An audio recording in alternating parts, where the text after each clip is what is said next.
అండి, ఎలా ఉన్నారు? అందరూ బాగున్నారా అండి? ఈరోజైతే మా ఇంట్లో బంగాళదుంప కర్రీని అయితే చేసేసుకుంటున్నాం.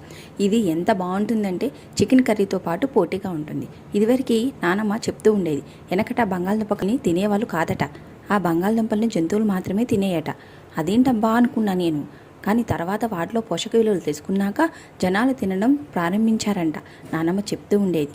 కానీ ఈ బంగాళదుంప కర్రీని మసాలా వేసుకొని తింటే కనుక చికెన్ కర్రీతో పాటు పోటీగా ఉంటుందండి. మన ఫ్రైడే సాటర్డేలో మనం ఎలాగో చికెన్ కర్రీ తినలేం కదా, అలాంటప్పుడు ఈ బంగాళదుంప కర్రీని అల్లం వెల్లుల్లి పేస్ట్ వేసుకొని పొడి మసాలా వేసుకొని కర్రీని చేసుకొని తింటే కనుక సూపర్గా అయితే ఉంటుంది.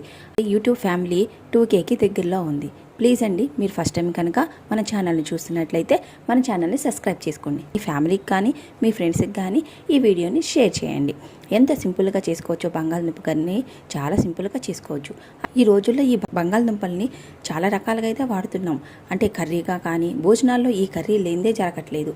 అలాగే స్నాక్స్ ఐటెంలా కూడా ఈ బంగాళదుంపని యూజ్ చేస్తున్నాం. ఈ బంగాళదుంప వాడకం అనేది రోజు రోజుకి పెరుగుతూనే ఉందండి.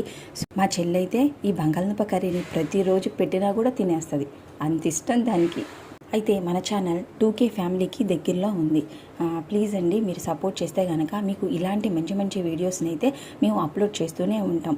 ఈ స్నాక్స్ ఐటమ్స్లో కూడా ఎగ్జిబిషన్కి వెళ్ళినప్పుడు కానీ లేదా భోజనాల్లో కానీ వీటికి సంబంధించిన ఈ స్నాక్స్ ఐటమ్ చాలా అయితేనే మనం చూస్తూనే ఉంటాం, మనం కూడా ఇష్టపడుతూనే ఉంటాం, తింటూనే ఉంటాం. పానీపూరి బండి వాడి దగ్గర కూడా ఈ బంగాళదుంప కర్రీ అనేది ఉంటూనే ఉంటుంది. ఆ బంగాళదుంప కర్రీ పచ్చి బఠానీ కలిపి చేస్తేనే దాని టేస్టే వేరబ్బా. అలా ఉంటేనే ఆ పానీపూరికి టేస్ట్ అనమాట. అలాగే ఈ బంగాళదుంపకు సంబంధించిన చాలా అంటే చాలా రకాలు చేసుకోవచ్చు.